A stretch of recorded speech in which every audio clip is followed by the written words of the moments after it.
You have reached the Geek Elite. Good luck. There you go. Who doesn't love a giant wolf-like crypto with a baby? What if you found a portal to a parallel universe?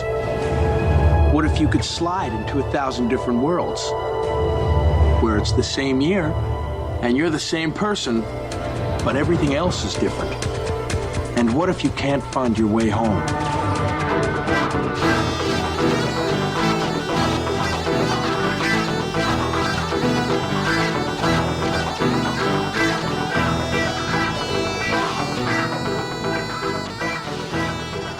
Welcome back for another issue of Imagine If. We are here. We are talking about the Falcon and the Winter Soldier. More specifically, we are talking about two new characters that were given to us in this episode. We're going to be talking about John Walker, the new Captain America, and his partner, Lemar Hoskins, Battlestar. Don't wait. Yep. Chris, don't walk out. That's his name. I'm sorry. Hey, whoa! I'm fine. I was just gonna say these are we're getting the GoBots equivalent of Captain America and Falcon. Oh, that's pretty harsh. Actually, it'd be Winter Soldier and Falcon. They're the GoBots version of it. So that's what happened in this last episode of Falcon and Winter Soldier.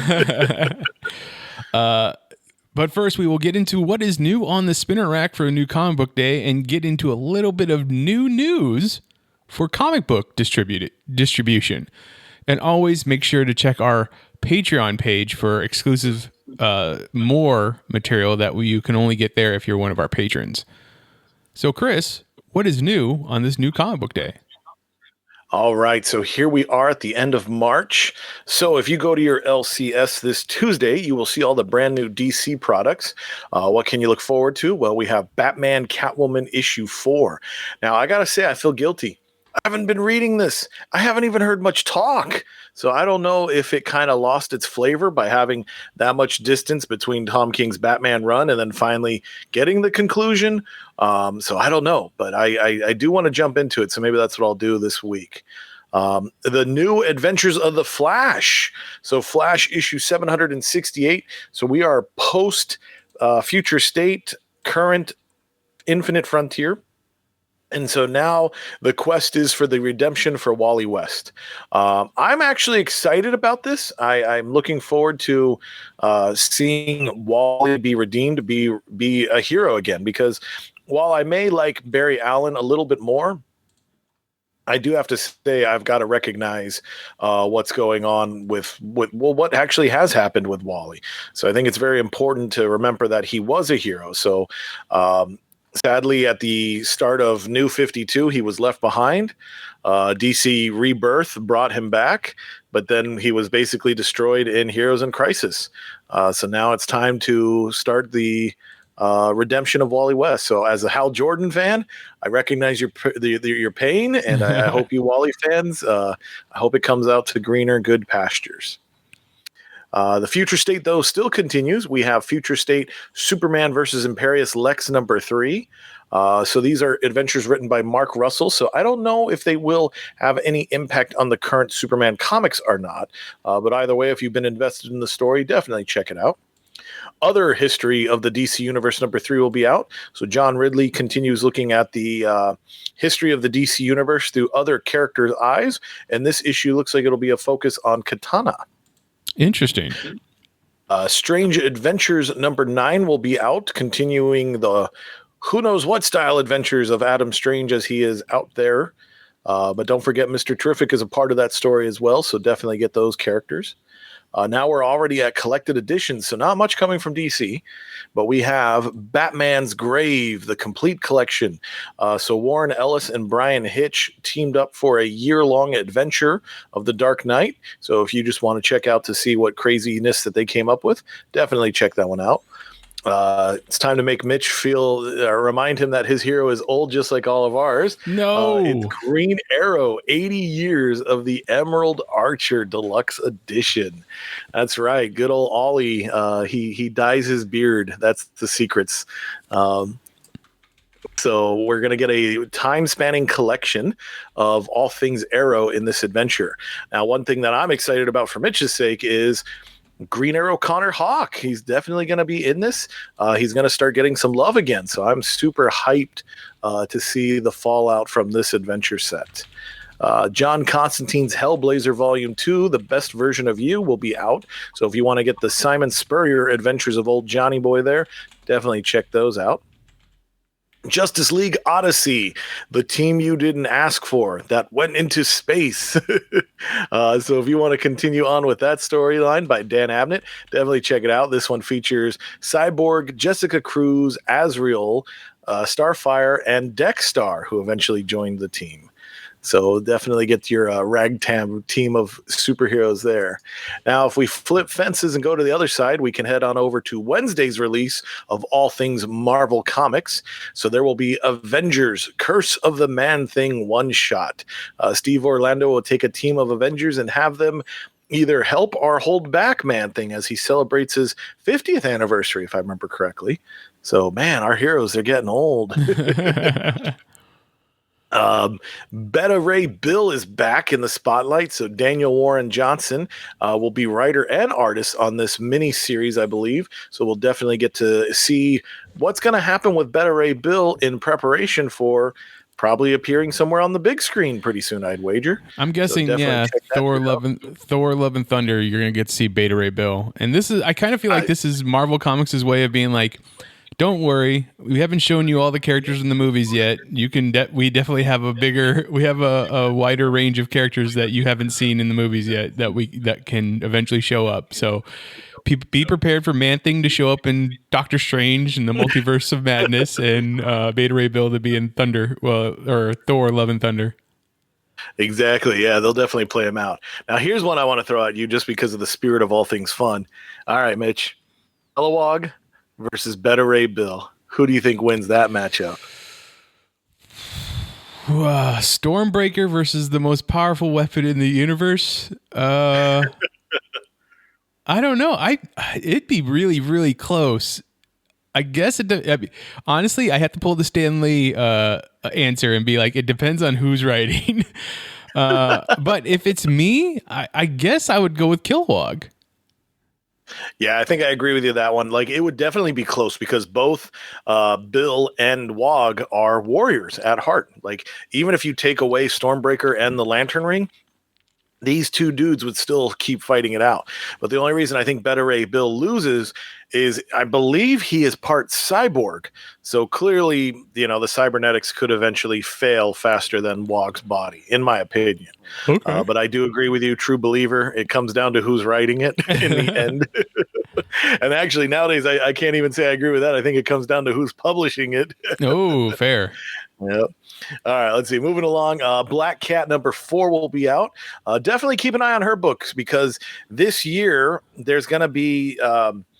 I was laughing because DC's doing Infinity Frontier, and Marvel's going to do. Oh, I forget what they called it. I think Infinity Realm or something. But basically, the Infinity Stones are going to either become sentient and become people, or they're going to team up with people. So we're going to have these 6 characters that are essentially living stones. So kind of like the emotional spectrum. But anyways, it's all going to eventually lead to something called Infinity Heist. And I think Black Cat will be the catalyst behind that one. So definitely keep a watch on her book. You have the Infinity Stones over in Marvel, and you have the Crisis on Infinite Earths over on DC. Like, I feel like if they ever did the crossover again, there should be something to do with that. It should be like Crisis of Infinity Stones or something. Oh, yeah. Like, the word infinity has to be used. I'm trying to think what they called it. Like, I think they called it the Secret 0 Hour of Infinity or something like that back when they did Amalgam. And so they were like, oh, well, what was our big storyline? Because, like, even though you may have read the comics, which is great, but they made a tie-in trading card set that had so much extras. So it's a shame. Like, as goofy as it sounds, but I think it'd be so cool if they actually like reprinted the trading cards as a comic book because there's so much depth in there. Maybe there's $1 million idea I need to jump on. All right, let's see. Moving along, Captain America issue 28 will be out. So this continues Taneste Coates' run on Captain America. It has been fantastic. It's definitely a very spiritual sequel to Brubaker's run, and these are coming down to our winding down issues. So definitely check that out. And if you're a Michael Cho fan, definitely check out his Masterworks variant cover with a blue and white Captain America jumping at you. Let's see here. We have, this is a big one. So for all you skull heads out there, King in Black Ghost Rider will be coming out.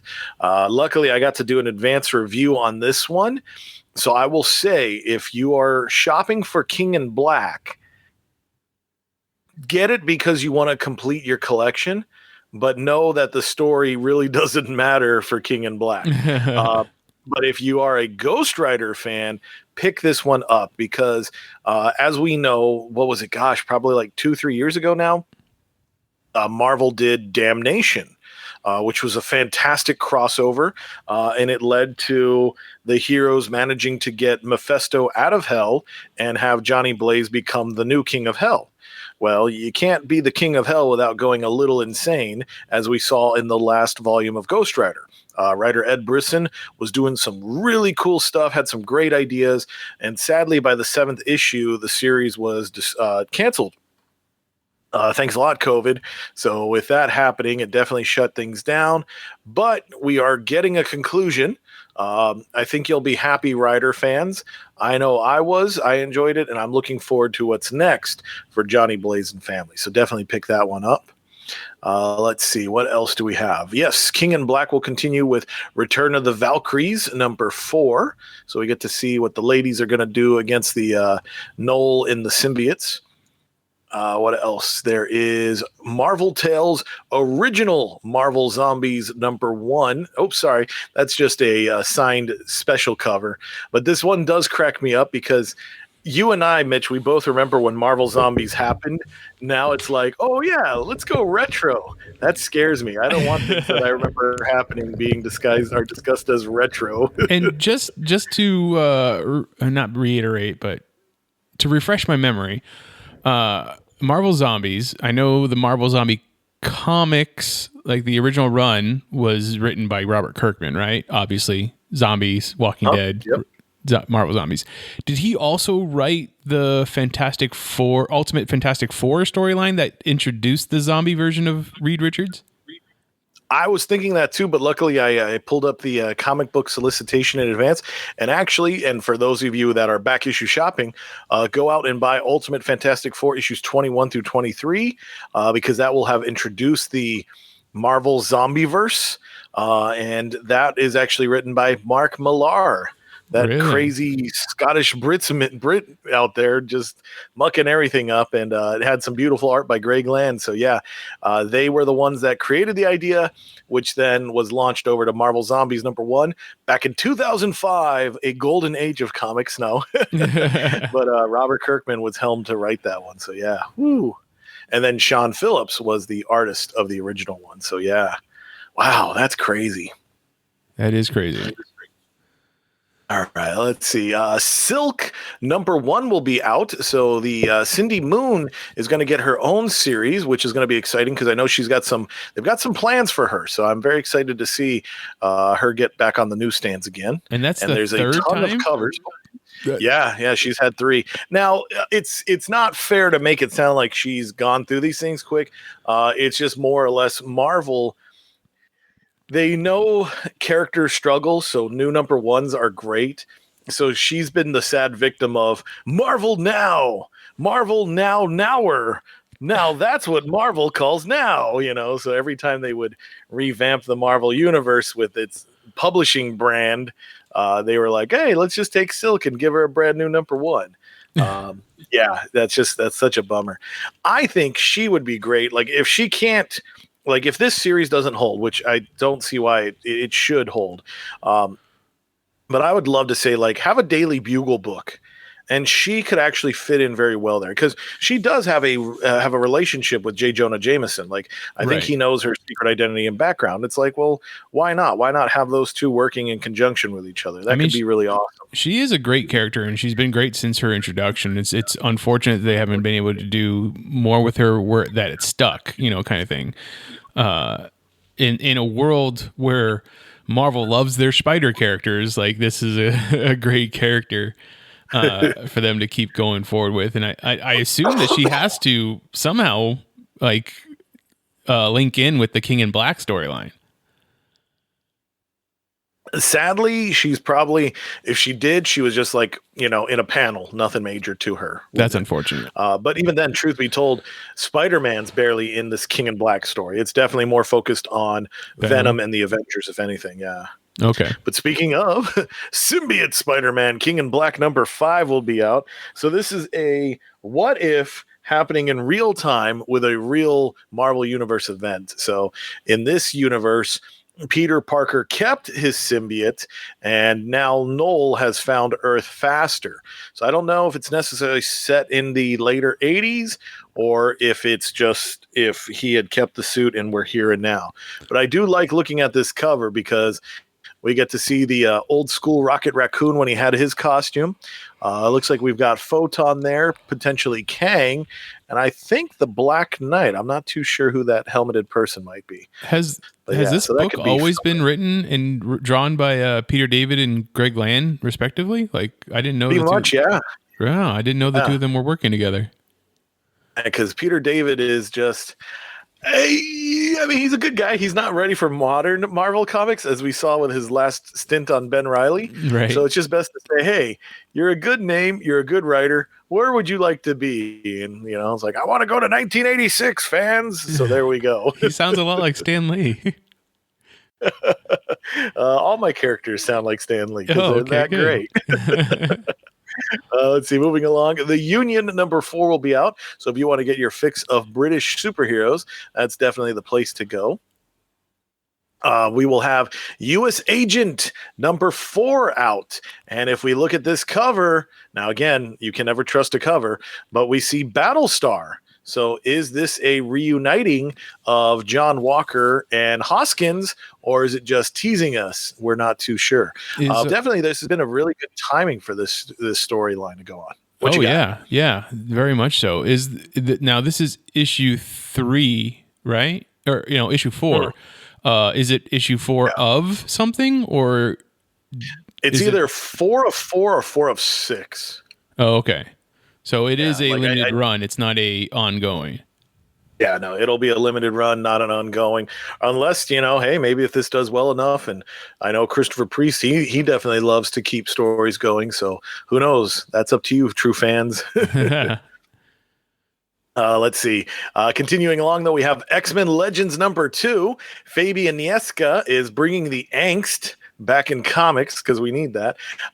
Here we have the adventures of Cyclops and Havoc as they find out that the ultra cool extreme character Adam X could be their brother. That's right, because we always wanted a Wolverine looking Summers brother. So definitely check it out. I'm conflicted on this one. Just because I remember, I wasn't as invested in X-Men comics when I was younger. Definitely, thank goodness for the cartoon because it made it easier to, 1, afford them, and 2, know what's going on. Because even as a kid, X-Men comics were very convoluted. We knew they were part of the Marvel Universe. We just didn't know if the Marvel Universe was part of them. So Fabian Nieska toyed with the idea that, let's have there be a third Summers brother. And it played out later on to be God, I can't think of his name now, Gabriel Summers, but now we're toying with the original idea that it was supposed to be Adam X, and he just reeked horrible 90s. I mean, the backwards baseball cap, spikes coming out of everything. He has knee pads with spikes on them. He had shoulder spikes. What do you do with shoulder spikes? Anyways, now he finally does have a claim to fame by being part of the Summers family. So I don't know. I don't know how I feel about this. I haven't read issue #1 yet. I was kind of toying with waiting for the whole thing and just swallowing it as one pill. I don't know. Maybe I'll break down. But continuing along, X-Men number 19 will be out as we start getting ready for the Hellfire Gala. And also definitely check out, I forgot to mention, there's a lot of women's history variant covers out.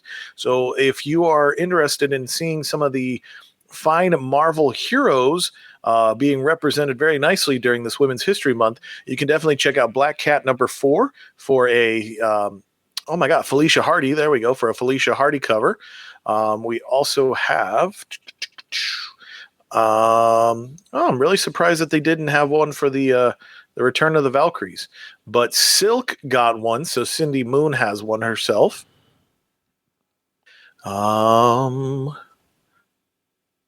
And yep, I think, the next one would go to Emma Frost on issue 19. So definitely check those out if you want to see what's going on.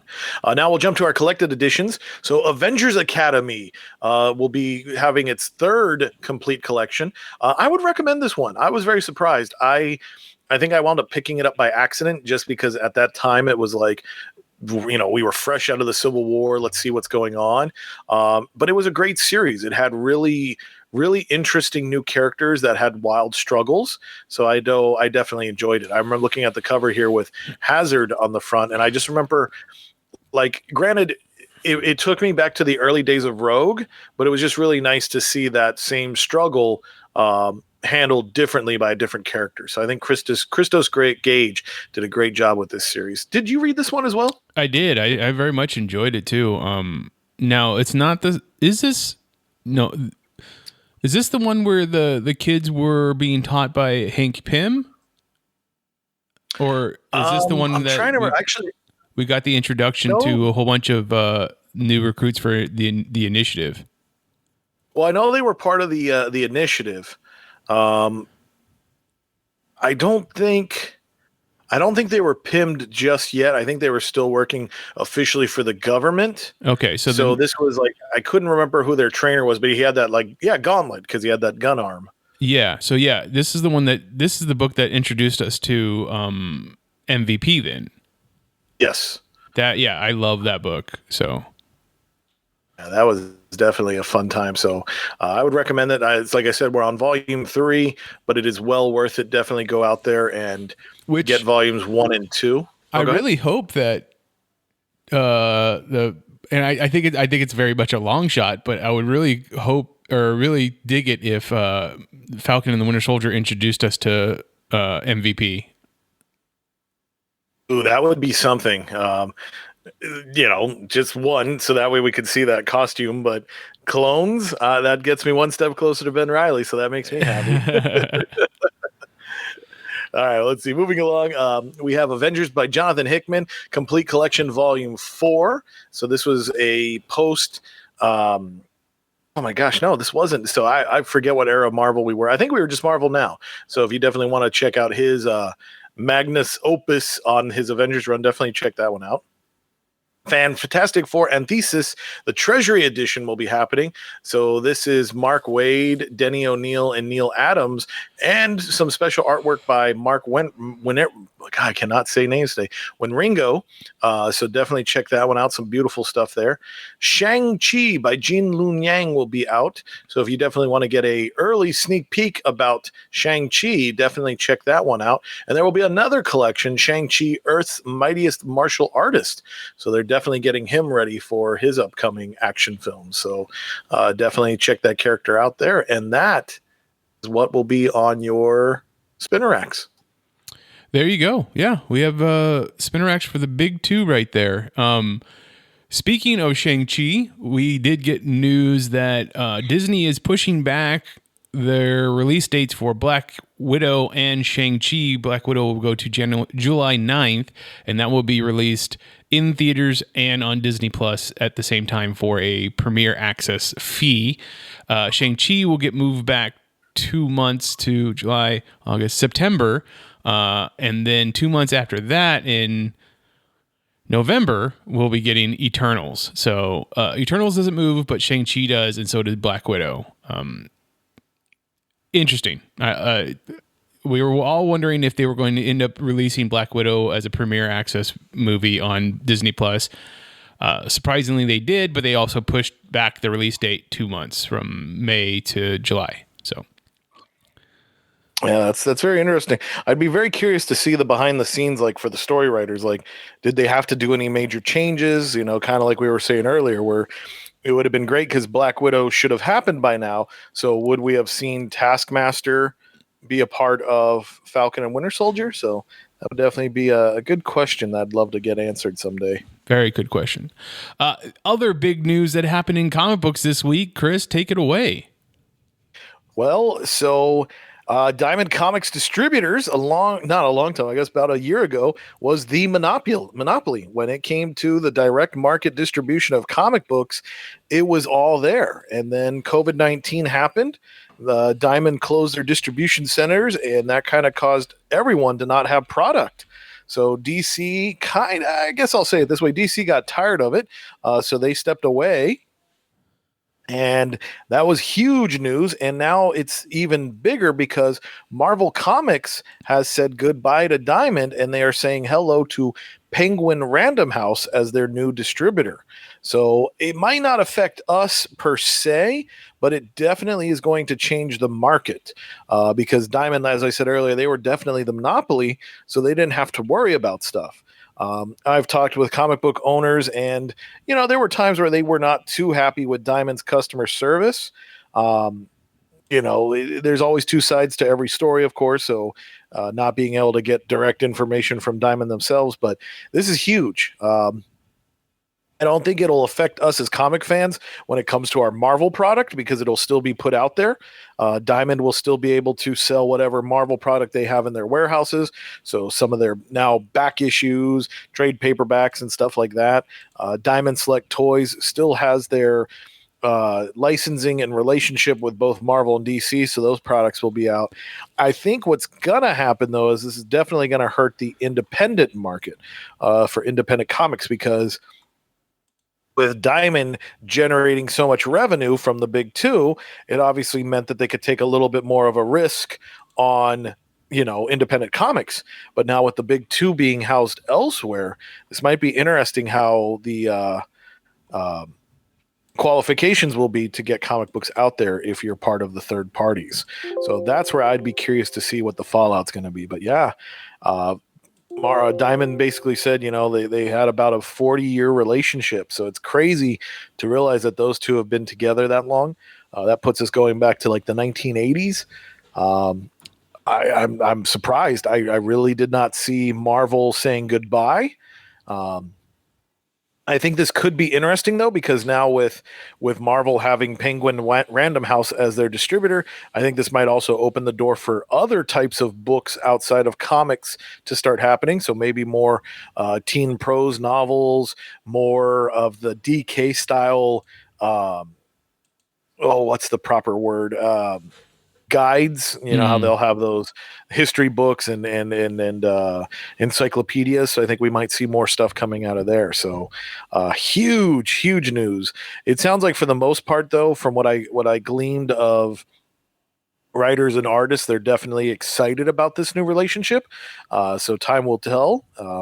I think it's going to be, like I said, I think it'll be a good thing for Marvel, but I think this might have some ramifications on the independent publishers. So it'll be very interesting to see how they survive this wave that's come at them. Just tell me that there's not going to be yet a third new comic book day during the week now. Well, honestly, that makes something very interesting. Will there even be a point to Free Comic Book Day? Oh, not Free Comic Book Day, but New Comic Book Day. Oh, I see what you're saying. Yeah. If anything, so from what I remember back in my retail days, obviously we got the product in early. So that was always tough knowing that when I'd walk by my storeroom, there was comic books there. Like I'd always try to talk to my book manager and be like, hey, if you want to cut that box early, that's okay with me. I don't mind. So obviously, product will still be there. I think this will definitely help with shipping situations, just because Penguin Random House has been in the game a lot longer than Diamond has. And when you break up monopolies, that definitely helps customer service. But yeah, if anything, this might, and don't quote me now, but this might lend itself to Marvel maybe moving to Tuesdays as well, which I think Marvel probably wants to do. But at the same time, I do know most writers and artists and people in the business like the tradition of comic book day being Wednesday. So they might try to hold on to that. I think it comes down to DC Comics having to let go of Tuesday. That way we can just go to our comic shop once a week and get our need in one shot, but we'll see. Well, with the misunderstanding that we had earlier, what were you going to say about free comic book day? Like, that has been a tradition now at the beginning of summer to get a handful of free comics that are going to tease future stories in all the companies. Like, are you saying that that's not going to be a thing anymore? I honestly think that might be the case, because free comic book day was primarily done by Diamond Comics. They would, say, hey, everybody, let's create this event, make a special comic. And at first they started off as reprints. So it wasn't hard for publishers to have to deal with, but then it eventually lended itself to like, hey, like you just said, like this should be our 0 issue for the next big event. So let's do it. But if we look at stuff, so last year, obviously Free Comic Book Day kind of got scrapped, just because you don't want people meeting in public anymore right now because of the pandemic. But DC Comics wound up pulling their Free Comic Book entirely. Because that was going to lead to the whole DC Generations Forged, Shattered, I don't remember what it was called, but that wound up getting pulled and pulped, so destroyed. But there really hasn't been talk of DC doing a new comic this year. So if DC pulled out, I don't know if they necessarily get to come in and play unless they do it on their own. And if you think about that, it's like, well, now with Diamond setting everything up and all they had to do was submit a comic and then Diamond would take care of the rest. Now that's going to be a lot of work on their PR department, their shipping department, and their collected editions department to help scrap a book together to make something. So in the end, is it really worth it? Probably not. So if that pulled DC out of the equation, I can really see Marvel also kind of looking at the same thing where it's like, well, now it's no longer a joint venture. It's our own thing and it's not going to generate as much revenue. Probably not worth it anymore. Okay. There you go. Let's get into talking about the new Star-Spangled Man with a Plan and his partner, Battlestar. These are two characters. Like, honestly, I don't know a lot about Battlestar, and I should know more about John Walker, because I am a fan of U.S. Agent. So let's get into talking about those two characters. U.S. Agent, or John Walker, has gone by a lot of names other than just John Walker. He is currently Captain America in the MCU. In the Marvel Comics, he was Captain America. He was also Super Patriot, and he eventually becomes U.S. Agent. He has also been the warden of the Slab, I want to say, one of the prisons in the Marvel Universe, because that was tied into the Thunderbolts, and I think there's one more iteration of his character that he had done, but I can't think of it off the top of my head. Do you have anything right there in front of you? Well, okay, so it was actually the Raft. That Raft, was the one that he was in charge of, which was surprising because that led to him being kind of destroyed. Like he definitely was hurt and kind of forced into retirement. But then, thanks to a multiverse version of a Venom symbiote, he did get his his lost limbs back. So that was a wild way to explain his recovery via comic science. But yeah, no, he's definitely been all over the place. It's pretty wild to learn about him some more. Like what I really like is So he's never really been his own true man. Super Patriot was kind of just like a wrestling gear that he was given, so that way he could show off his powers that he got from the power broker, which eventually kind of like people were like, hey, maybe you should do more than just be a wrestler. So then that put him in the spotlight. Eventually, when the government realized they were not going to have a relationship with Steve Rogers anymore, he got to wear the Captain America uniform. But then it just...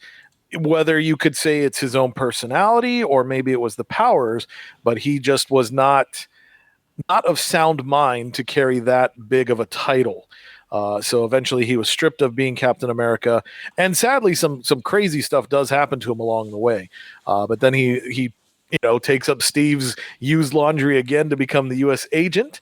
That's how I always remember him. I think my first exposure to him, I don't know if you ever got, I mean, I've been more of a toy guy than you, but I remember, I think it was, I think Mattel, no, it was Toy Biz when they had those old, they were like 4-inch action figures, and all it was the Captain America toy repainted to be U.S. agent. So it was like he didn't even get to be his own toy. Like he's always been Steve's hand-me-downs.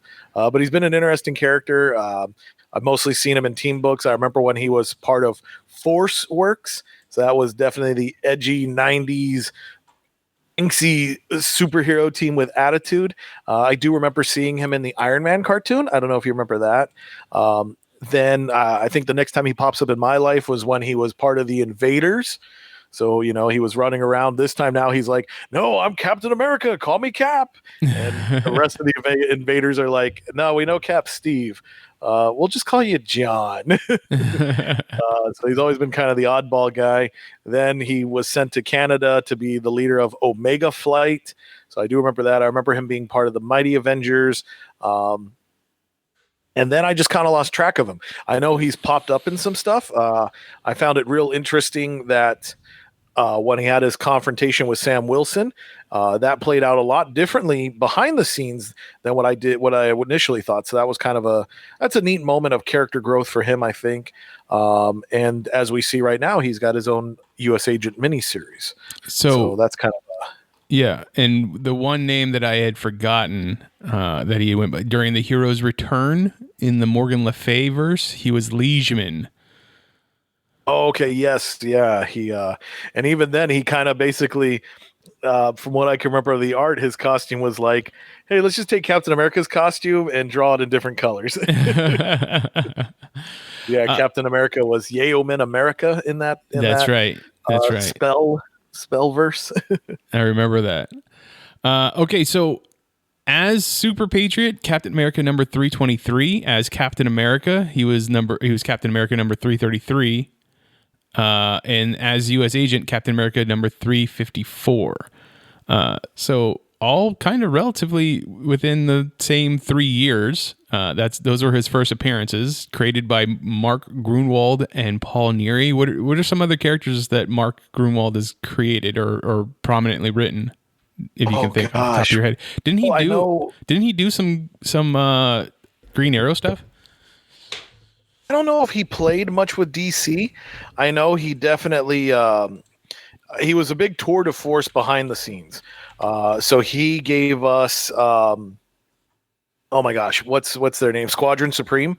So he didn't necessarily create them, but he made them bigger. Like he actually started giving them more depth. So that famous 12-issue maxi series that is famous, like basically people call it like pre-Kingdom Come and stuff like that. Mm-hmm. So he helped write that. Let's see, if I look at his notable creations, Crossbones, Diamondback, the Serpent Society, Vagabond Slug, the Captain, U.S. Agent. So he did a big tour on Captain America, added a lot to it. He's probably single-handedly responsible for Marvel versus DC or DC versus Marvel. So that's a big one. He was the editor-in-chief of Marvel Comics, so did a ton of crazy stuff. It's kind of sad. So he was known as a jokester. Like he had a great sense of humor to him. And sadly, he had a heart attack at work, and that's what led to his death. And everybody just thought he was joking around. So that was very, very tragic. His death, like I said, I don't remember him too well, but I know in '96 when he did pass, it was huge. It was like, wow, one of the greats was gone from comics. He actually had himself cremated, and then his ashes were put in one of the printings of Squadron Supreme. Wow. So he loved comics that much that people can have a piece of him. Just an all-around great guy. Like I said, I know definitely he helped grow Captain America. So when you're watching this series, Falcon and Winter Soldier, his guiding hand will definitely be behind a lot of it. I'm trying to think what else. So just for a correction, I was confusing him for Mike Grell, who did the Green Arrow storylines. Sorry, Mark Groomwald is obviously a different person. But he also created Lemar Hoskins, who is Battlestar. Yep. Yeah. So he's got Battlestar. He also created the original Flag Smasher, Carl Morgenthau. So there's that. What else do we have? I'm gonna have to assume that he also created the Power Broker. Imagine so. I'd say that's probably definitely a safe bet. So it sounds like this whole series is going to have its thanks to Mark Gruenwald. Oh yeah, definitely. Ooh, here's a neat one. Deathlock. He's one of the co-creators of Deathlock. So that's a huge thing because I think they tried playing with Deathlock in Agents of S.H.I.E.L.D., right? Yes, they did. They had him as a character in Agents of S.H.I.E.L.D. So he like I said, when he got on Captain America, he did a great job. Like he really injected a lot of personality into Steve Rogers. He brought back the Red Skull, which was huge at the time, and the twist. He brought back the Red Skull in a cloned body of Steve. So that was a huge thing. He is partially responsible for Captain America's exoskeleton. So I don't know if you remember this one. So this is partly why we had to have Heroes Reborn, Heroes Return, and all that stuff, because they were just getting too extreme. So it got to a point where the serum in Steve's bloodstream was killing him, and so obviously Steve is not a guy to lay down and die. So yep, there's the prototype Iron Man Captain America. That's a good image. It was not that good all the time. That's funny. Yeah, like the idea, because like I said, if he is the one that also created the Power Broker uses an exoskeleton for strength as well. So I'll have to check that out. I mean, that's definitely a character we're going to talk about today because the Power Broker is heavily tied in with both John Walker and Lemar Hoskins. It looks like he didn't create the character. Yeah, I guess not. But the idea... No, but he definitely took it and used them. yeah. So I assume Battlestar has the same creation date, first appearance date. Let's see. His first appearance is Captain America number 323. And yep, that would be him as... I assume he was... When he was created, he came in as Buck. Yeah, well, he was one of those, what were they calling Buckies? The Buckies, the Bold Urban Commandos. So he was part of that group. So he was just an unnamed soldier for that. So that's his first appearance. He finally gets a name in issue 333 of Captain America. So we get to know him as Lemar Hoskins. The next issue 334 is where he'll be introduced as Bucky. And then issue 341 is when he gets his own identity as Battlestar. So it's an interesting thing to note that it was writer Dwayne McDuffie who informed Groomwald that Buck is considered a derogatory term among African Americans, as it is a term used before the American Civil War to refer to male slaves, and said that it was also racially offensive and to have an adult black man taking on the identity of a teenage sidekick. You actually went and found the literal panels where they had a character. I don't know if it was a named character or not, but a security guard come and talk to Lemar and say, hey, like, why are you taking on that name? He says, well, I'm honoring, the original Bucky. And he's like, yeah, that was a teenage sidekick white kid. Like, you should definitely have your own identity, because it's not a good name for you as a grown black man. So I thought that was interesting that, people were learning and making changes so that we could all be better. We all could learn from that. And Mark Groomwald didn't like just try and do it on the slide. He definitely put it into the book to be like, oh, I learned something here. Yeah, no, I found that very interesting that, like the thing that hits me the hardest is I did not realize how long Dwayne McDuffie has been in the game.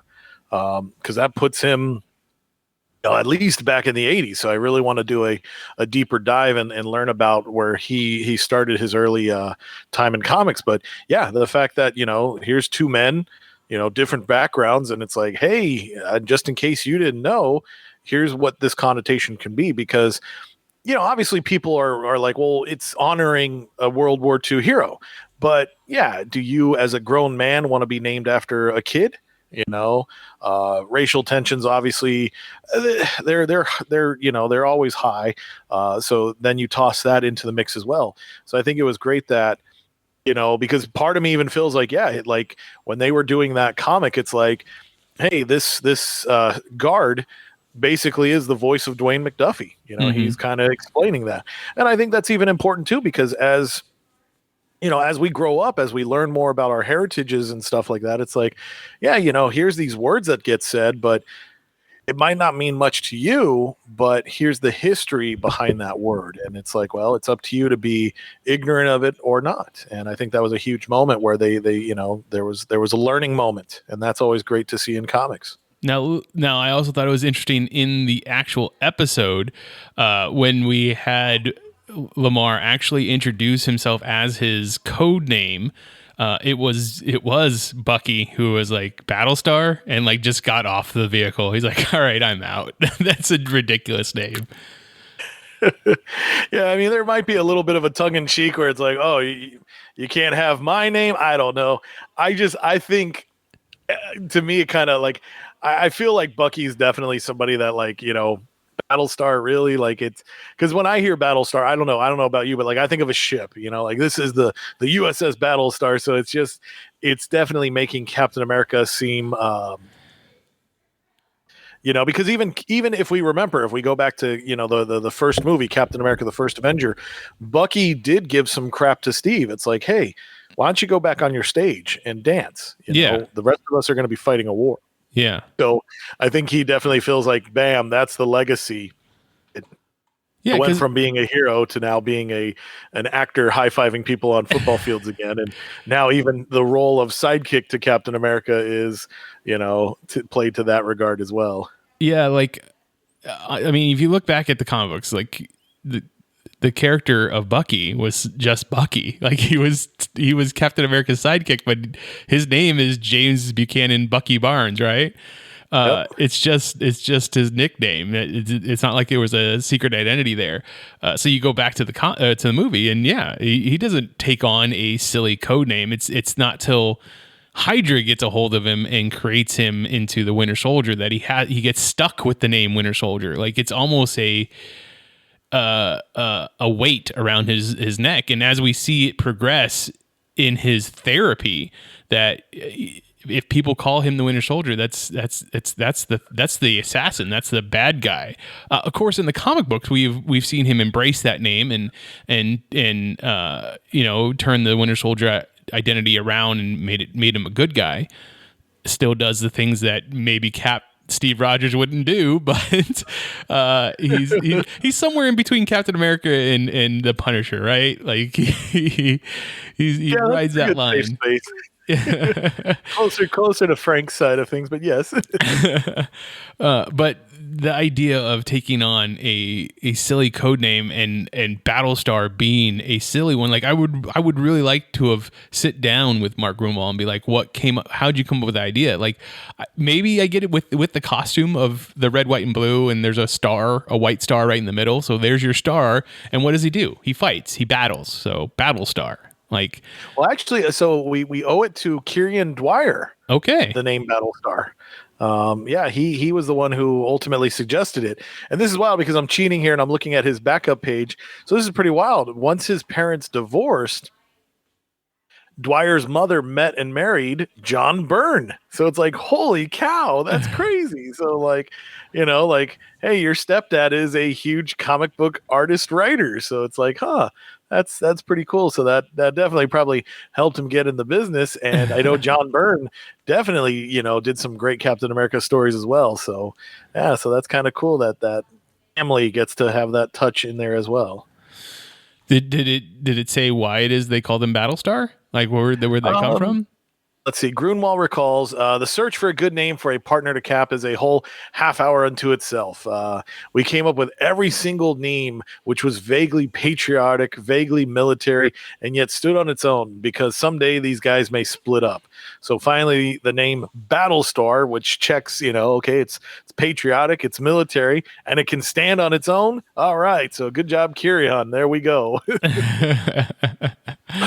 Well, there you go. I'm all for that. Now, it looks like Walker is a partner with Hoskins as the new Bucky, but Hoskins later changes his name to Battlestar due to the negative racial name connotation for a black man. The two follow Adrian Samish's orders.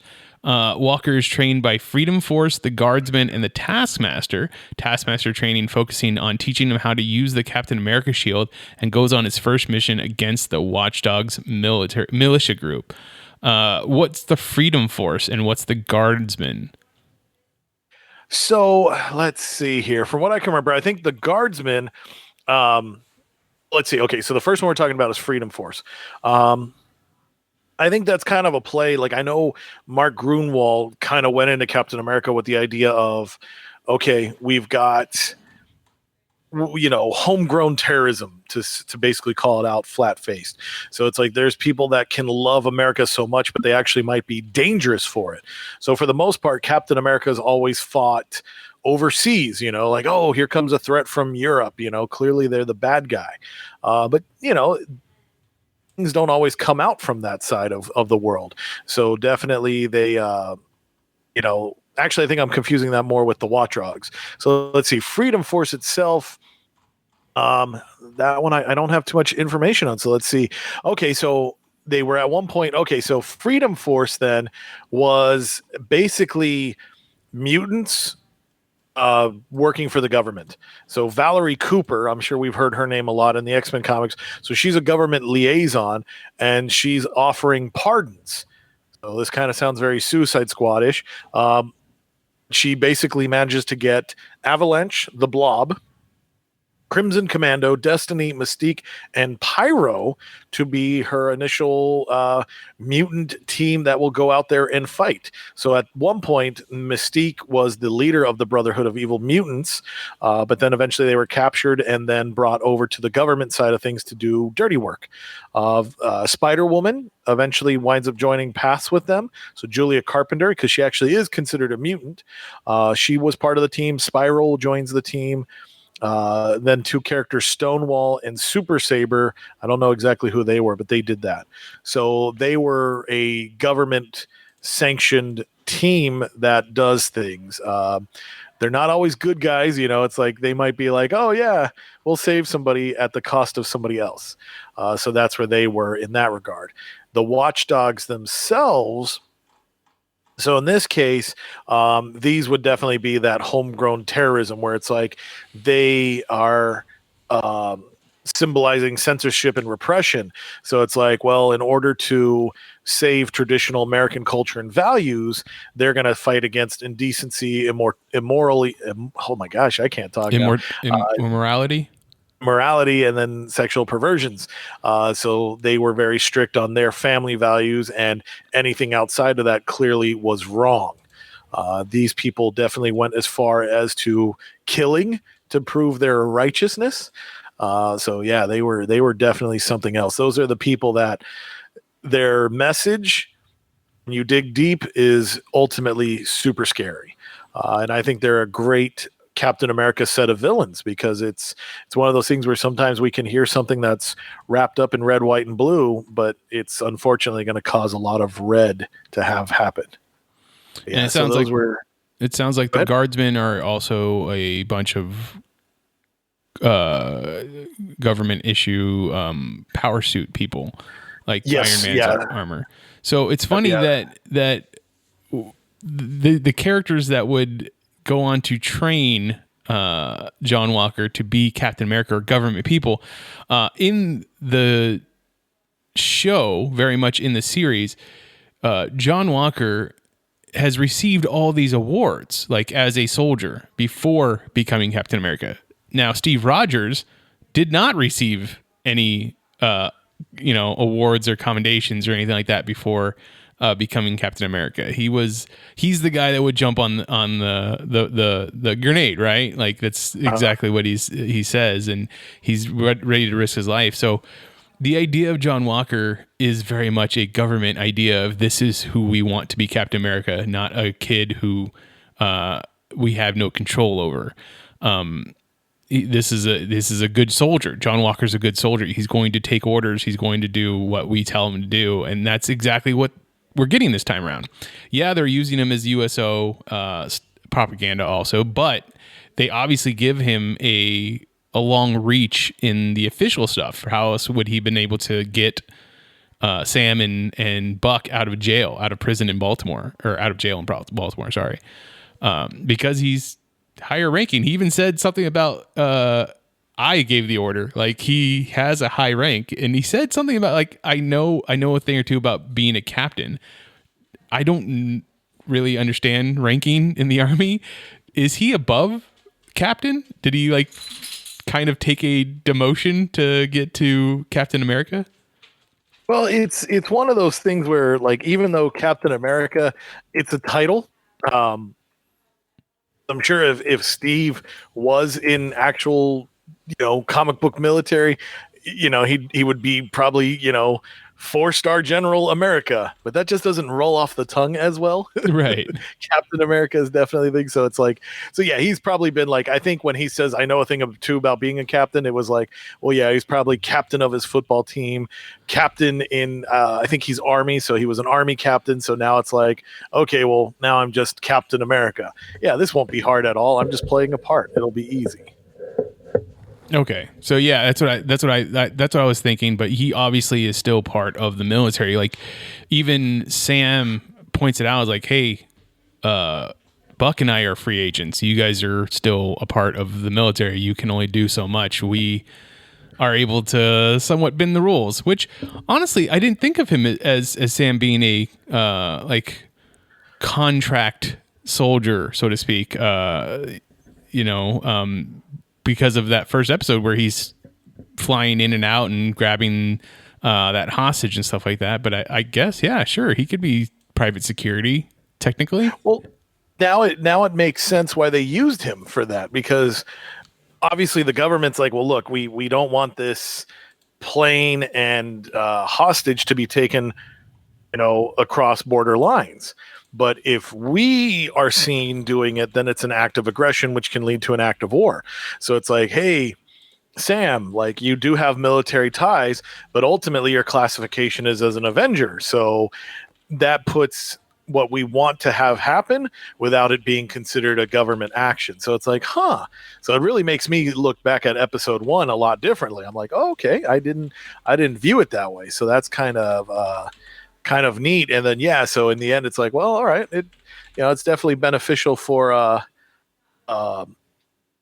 Falcon to be that free agent, so that way it's like, well, it's like we want to get criminals off the street, but we can't do it a certain way. So what if Frank Castle comes along? Maybe too much, maybe not enough. I don't know. But yeah, so it's less red tape, less bureaucracy. The best way to get anything done, as Ron would say from Parks and Rec. So yeah, I don't know what the storyline is going to be with Lemar Hoskins, and I don't as I pointed out, I don't have a lot of knowledge of anything that he's been in before, other than his brief appearance in Civil War, the comic book, not the movie. So, do you have anything to be added to that? Honestly, I know like he played a good part at the start of this, at the start of John Walker's Captain America career. You know, it was kind of like, okay, because even though they were partners, they're not friends. Like for me, I kind of feel like in the show, Lemar and John are buddies. I don't know if they go all the way back to high school football, but they definitely seem like they military, and even their training time. Like it's like, okay, we have a respect for each other and things like that. It definitely seemed like comics, to me. I just say it definitely seemed like to me in that first scene on the foot right before they were in the football locker room, it seemed like they both went to that high school. Yeah, I kind of got that vibe too. I mean, so you know, that's the vibe they gave. I don't know if that's necessarily what will be. But yeah, so I mean, he was there as a foil, because the thing is, when John Walker was created, it was like he's almost to that point of being the watchdog as well. You know, it's like, because John Walker as a character, like, he was not very welcoming of other things. He wasn't a racist, but he also wasn't, you know, delicate or understanding of people of other cultures and religions and race. Because I know there was one where he was talking to a Native American character, and when they didn't agree, you know, he turns around and was like, oh, you know, he referred to her as Pocahontas, and he even was like, why don't you lay off the peyote? You know, it's like, ooh, you know, so he has good intentions, but he is definitely not a well-rounded character. But that's his foil. That's what things are. So, like, Battlestar was just kind of there to have those two clash with each other when they would be doing adventures as superheroes. Eventually, Lemar kind of got forgotten. You know, it happens to comic book characters. So yeah, we see him during that era of Captain America, and then once Steve takes over the book, Lemar got forgotten. Literally, he doesn't pop up till, let's see, he did get picked up as part of Silver Sable's Wild Pack, so he joined in with her team of heroes. So that could be interesting if they ever make a Silver Sable film. Would he get to go play over there as well? So that kind of takes us to like mid-90s. Then we don't see him again till Civil War, and even in Civil War, you know, he was just kind of backgroundish, you know. He did play in the Marvel Zombies Supreme miniseries, so he got to be a part of that one. We see him pop up in Marvel Zombies Destroy again. So again, part of like a big, what's the team? Like a team of heroes, you know, that last line of defense type of thing. So he plays out in that. And then he even gets a little bit as part of the Underground against Steve's Secret Empire. So he popped up in Occupy Avengers #9. But yeah, as a character, he's probably got like maybe, well, let's see, I could tell you. He's got 103 comic book appearances. So yeah, you could definitely have the whole kit and caboodle if you know what numbers to get. So I also find it interesting that in the TV series, they both, Walker and Hoskins, do not have any type of enhanced strength or speed or agility or anything like that. They are regular guys that are putting their lives on the line to do this. Obviously, they have better training, and Walker obviously has an indestructible shield. But in the comic books, they did get superpowers. They got superpowers from the Power Broker, which we are getting reference to in the series. Even more so in the second episode, when we notice that the Flag Smashers are being chased by the Power Brokers people, and they at one time, our main character Carly, or our leader of the group Carly, got a text message saying, "Hey, you stole my stuff. I'm coming back to get it," like kind of thing. More than likely, that is from the Power Broker, and they stole their powers from the Power Broker. Power Broker is very much connected in the comic books to the Unlimited Class Wrestling Federation, which I always find funny because it just pops up everywhere in the Marvel universe. Like, this is a thing that a lot of people in the Marvel Comics universe like watches. It is a wrestling federation that allows people with superpowers in it. it was a big part of that Avengers Academy that you were talking about, because it had that dude that's like the Thing, but he's Grey Rock and he can like shoot his limbs off, kind of thing. He was a part of that wrestling federation, and I believe the Power Broker shows up in there too. The idea that this guy gives powers to people so that they can wrestle in his unlimited class wrestling federation, and then they eventually go on to do other things, either become villains or become heroes, is kind of comical to me. I doubt we're going to get that connection in the TV series, but I would love to see a nod to the unlimited class wrestling federation at some point. I think that'd be hilarious. Battlestar Marvel MMA. Yeah. Battlestar is also supposed to have his own shield. He's supposed to have a kind of replica of Steve's kite shield from when he first showed up as Captain America. It is also supposed to be made from vibranium. Any idea? Do you feel that he might eventually get that, or do you think that they're just going to skip that altogether? I could see them probably skipping it, but I could see them doing something like, maybe there's a scene in the Captain America exhibition and Hoskins has to grab something to like shield himself, and he's like, hey, this is kind of a neat idea. Why don't I get one? Like I could see there being that little tongue-in-cheekness of it. But yeah, I don't think they'll ultimately go that route. Now, something I wanted to say, though, I think they have powers. I just don't think we know. Oh. I don't think... because there's no way those regular dudes could have been jumping on the top of those semi trucks and doing all that stuff. Plus, if you think about it, and again, this is like, I'm waiting for the moment where we hear the name Del Rusk be used, because I've this is my Mephisto theme. But I think, yeah, obviously, like, I have a feeling that this branch of U.S. government, or, this senator, has been working with the Power Broker already. Because it's mighty convenient that, Captain America and Battlestar show up at the exact moment that this, shipment was being hijacked. Well, even though Power Broker says, hey, you stole my shipment, where was that shipment going? Was it going to this government task force that leads to Captain America and Battlestar? That's my thought. Mm-hmm. So... the funny thing that you bring up, I definitely think that Del Rusk could be the new Mephisto for this series. But we were talking earlier about MVP, Michael Van Patrick, or Michael Vance and Patrick. What if they combine that story of Michael Van Patrick in with the John Walker story, and that's how like John Walker kind of has his powers? If you are not familiar with the MVP character that was introduced in the Avengers Academy storyline, he is a descendant of Dr. Erskine, the one who created the super soldier serum. But his father was all about you can reach those enhanced human abilities just through exercise and proper eating, and so thus he essentially kind of did a experiment, I guess, on his son or sons, his triplets. And was it triplets, or was it just the one kid? Is it just one kid? I think it was just the one kid, but they wound up making clones. Triplet That's clones. Right.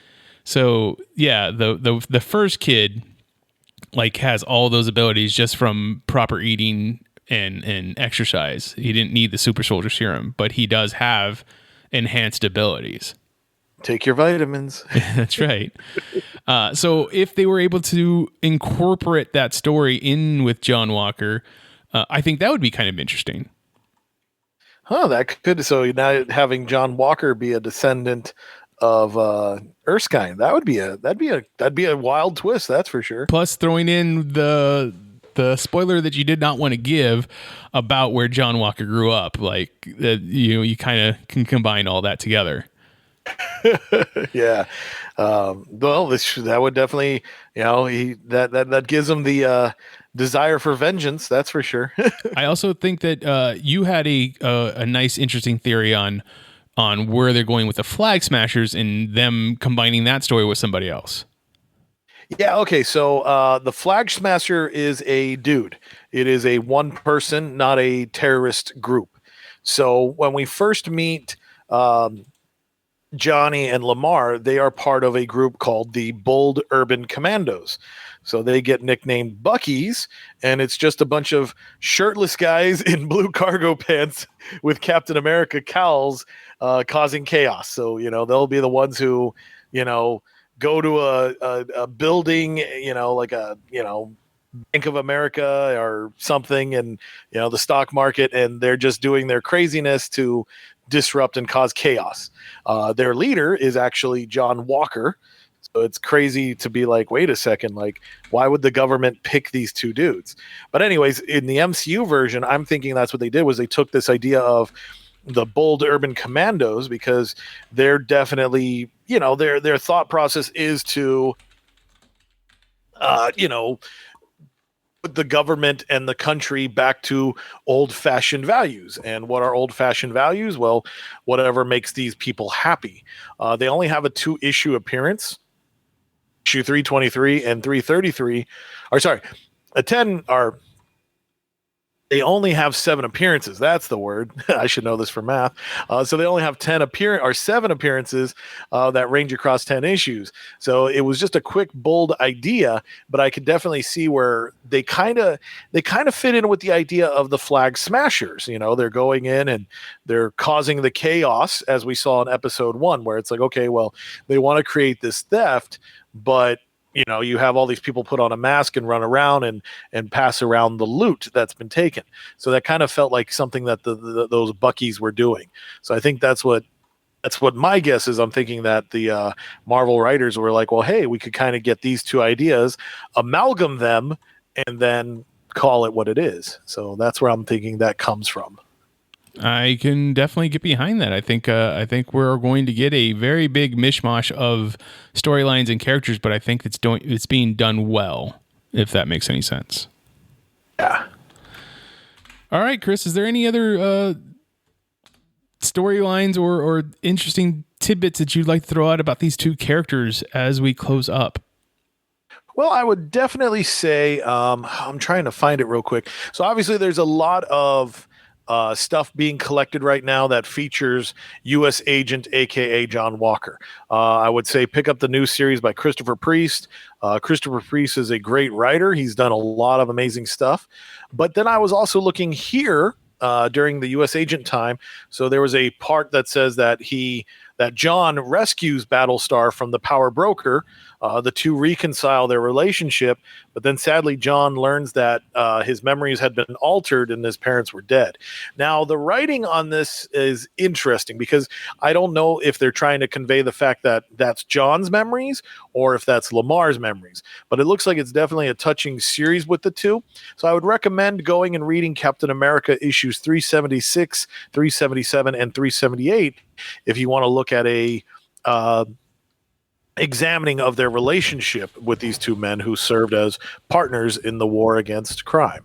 So I would definitely say check that out in conjunction with Priest's current U.S. Agent series. And I would say the stuff that I would check out, because that's where I was introduced to John Walker, is that Invader storyline that you were talking about before. Invaders #1 from 2000 something. Early 2000s, because that was basically like, oh, the JSA's back, do a team. yeah, because I thought that was a very cool team. That was you had the original Human Torch. Let's see, we had John Walker as Captain America, a brand new Union Jack, the original Spitfire, Jacqueline Fallsworth, Namor, Blazing Skull from the Golden Age, the Thin Man. And then, Jim Hammond eventually joined up on the team as well. This came out back in October of 2004. Holy moly. October 2004. So there you go. I mean, I just want to say that this is a time this is a thing that I thought I would never see. We're seeing U.S. Agent on the big screen, or I guess on Disney Plus, a live action version of him, so to speak. Definitely not a thing that I thought I would ever see. So this is very cool. No, it is definitely like, I was excited to see him in his, oh my God, that ugly 90s costume that he had. I don't know if you remember, he didn't even have it was a cowl, but it was a faceless cowl, and he had his like purple pinkish energy shield.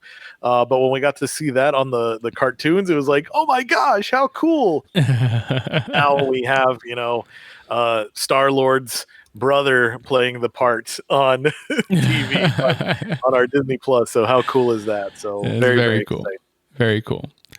And now, well, gosh, we're going to get the other Patriot from DC. We just did a big special about that, but it's crazy to realize that these second, third, fourth tier characters are in the spotlight now. Yeah, they're there. All right, if you have anything else that you'd like to throw in about these two characters, reach out to me. I'm on Twitter at Mitchipedia, GEM. GEM stands for Geek Elite Media. Chris, where can people find you online? You can definitely find me on Twitter as well. My handle is Stuff I Should Say, should being spelled SHUD.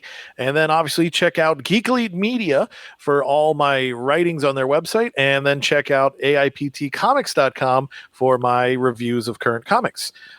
So find my stuff there. The rest of Geek Elite Media is at Geek Elite Media on Twitter, at Geek Elite Media on Instagram, and Facebook.com/Geek Elite Media is our Facebook page. Check out our Patreon page, geekelitemedia.com